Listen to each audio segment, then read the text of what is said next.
എന്റെ ചേട്ടാ അപ്പത്തിനെ അടിച്ചേ നമ്മളെ കാണിച്ചേ സാറേ ചേട്ടാ സ്വർഗം പോലിരിക്കുന്നല്ലേ. ഞാൻ തന്നെ പറഞ്ഞില്ലേ കല്യാണം കഴിഞ്ഞപ്പോ തന്നെ സ്വർഗം കാണിക്കുമെന്ന്.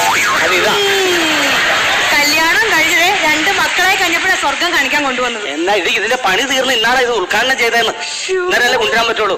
എടാ ഇവിടെ ഇരിക്കാനൊന്നും ഇല്ല. എടാ നമ്മൾ തന്നെ ഇരിക്കട്ടെ. ഇരിക്കാനാണെങ്കിലേ വീട്ടിലിരുന്നാ പോരായിരുന്ന. ഇങ്ങോട്ട് വന്നേ. നിങ്ങളോട് ഞാൻ അപ്പോഴേ പറഞ്ഞല്ലേ അപ്പനെ വീട്ടിലിരുത്തിയാ മതിയെന്ന്. എടി നീ ഇങ്ങനെ പറയില്ല. അപ്പച്ചനും സ്വർഗം കാണുന്ന ആഗ്രഹമുണ്ട്. പിന്നെ ഞാൻ കൊണ്ടുവരാതിരിക്കാൻ പറ്റും. അപ്പച്ചനെ ഇപ്പൊ നമ്മുടെ ഇടയിലുള്ള സ്വർഗത്തിലെ കട്ടുകുമ്പോ എല്ലാം നിനക്കല്ല അനാഥാലയത്തിലോട്ട് ആക്കിയച്ച് നിങ്ങൾക്ക് ഇങ്ങോട്ട് പോരാൻ മതിയില്ല. ഈ കിടന്ന് വിഴുപ്പലക്കല്ലെന്ന് അതെ ഞങ്ങളുടെ പുറകെ ഇങ്ങോട്ട് വന്നാ മതി. അതിനടി ഞാൻ നമ്മുടെ അപ്പുറത്തെ മോളി ചേച്ചിയെടുത്തുനിന്ന് മേടിച്ചതാ.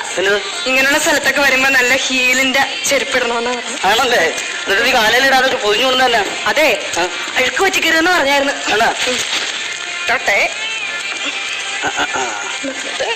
ഇതിലൊക്കെ നല്ല സുദർശൻ ചേട്ടാ. ഈ ഷർട്ട് വന്നപ്പോ ഒന്നും പറഞ്ഞില്ല പുള്ളി.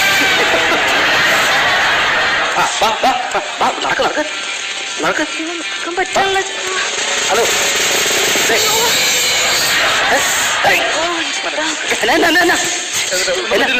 ചേട്ടാ ഞാനൊന്ന് പൊക്കിയതാണ്. ഇട്ടിട്ട് നടക്കാൻ പറ്റുന്നില്ല ചേട്ടാ. നീ എന്റെ പെണ്ണുമ്പളെ പൊക്കാൻ വന്നാണോ? അല്ല ഞാൻ ഹെൽപ്പ് ചെയ്താണ് സാർ. ഹെൽപ്പ് ചെയ്താണ്. എന്റെ ഭാര്യയാണ് എനിക്കറിയാൻ പോകാം കേട്ടോ. Okay sir. സോറി ചേട്ടാ. അത് വേണ്ട. നീ അത് ഹീല് അവളുള്ള ഹീല് എടുത്ത് ഒന്ന് അപ്പനെ അവിടെ കൊണ്ടുപോയി കാണിച്ചു തരാം എല്ലാം കേട്ടോ. കാണിച്ചു ജീമോള്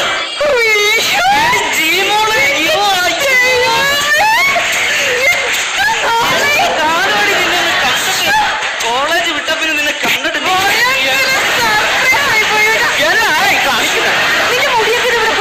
മുടിയൊക്കെ പോയി പ്രായമായില്ലേ. തടിയൊക്കെ വെച്ച്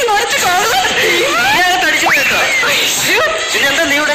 ഞാനിവിടെ സ്വർഗമൊക്കെ ഈ മാളൊക്കെ ഒന്ന് കാണാൻ വേണ്ടിട്ട് വന്നു. കല്യാണമൊക്കെ കഴിഞ്ഞോ? കല്യാണമൊക്കെ കഴിഞ്ഞത് ഇതാണ് എന്റെ ഹസ്ബൻഡ്. എനിക്കിങ്ങനെ വിശ്വസിക്കാൻ പറ്റില്ല കേട്ടോ. ഇവിടെ സത്യം വിശ്വസിക്കാൻ പറ്റില്ല. എനിക്ക് സത്യമായിട്ട് തമാശ വിടെ. ഇതാണ് എന്റെ ഹസ്ബൻഡ്, എന്റെ 2 മക്കള്. ആണോ? എല്ലാം പരിചയപ്പെടുന്നില്ലേടി? ഇതാണ് ചേട്ടന്റെ അച്ഛൻ.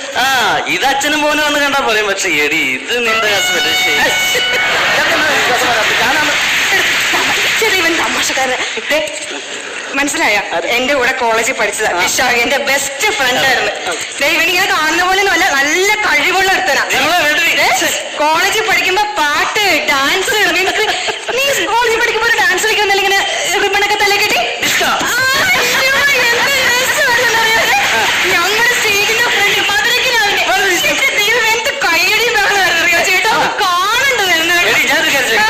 കോളേജ് പഠിക്കുന്ന കാലത്ത് ഭയങ്കര സങ്കല്പം ഇടയ്ക്ക് നിക്കല്ലേ ചേട്ടാ. ഞങ്ങളൊന്ന് വർത്താനം പറയട്ടെ. അവിടെ നിൽക്കൊരു മിനിറ്റ്. മമ്മൂട്ടിയുടെ പൗരുഷം, സൽമാന്റെ കോടി എന്റെ വിശാഖ നമുക്ക് സങ്കല്പത്തിനനുസരിച്ചുള്ള ആളൊന്നും കിട്ടിയില്ല. എന്ത് ചെയ്യാനാ ചേട്ടാ? ഒരു മിനിറ്റ് ഞാനിപ്പോ വരാം. ഈ ചേട്ടൻ കലാകാരനാണോ നിന്റെ? ചേട്ടൻ അങ്ങനെ പറയത്തൊക്കെ വലിയ കഴിവ് കലാകാരനൊന്നുമല്ല. എന്നാലും എന്നെ എന്റെ മക്കളെ നല്ല അന്തസ്സായിട്ട് നോക്കുന്നുണ്ട്. ഏറ്റവും വലിയ കഴിവ്. കലാകാരനല്ല അങ്ങനെ പൂർണ്ണമായിട്ട് പറയാറില്ല. കല എന്ന് പറഞ്ഞു കഴിഞ്ഞാൽ നിങ്ങൾക്ക് അത്ര കലയൊക്കെ ഉള്ളപ്പോ നമുക്കൊരു ചെറിയ കലയൊക്കെ ഉണ്ട്. വേണേ ഒരു സാമ്പിൾ കാണിച്ചേക്കാം. കാണിച്ചു കൊടുക്കാമോ മോനെ? ജിമോളെ ചെറിയുള്ളതാണ്. ഗണപതി ഭഗവാനേ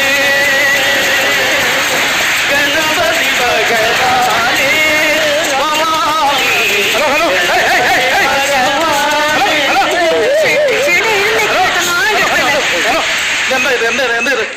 അല്ല എന്റെ കഴിവ് കാണിച്ചു കൊടുത്താൽ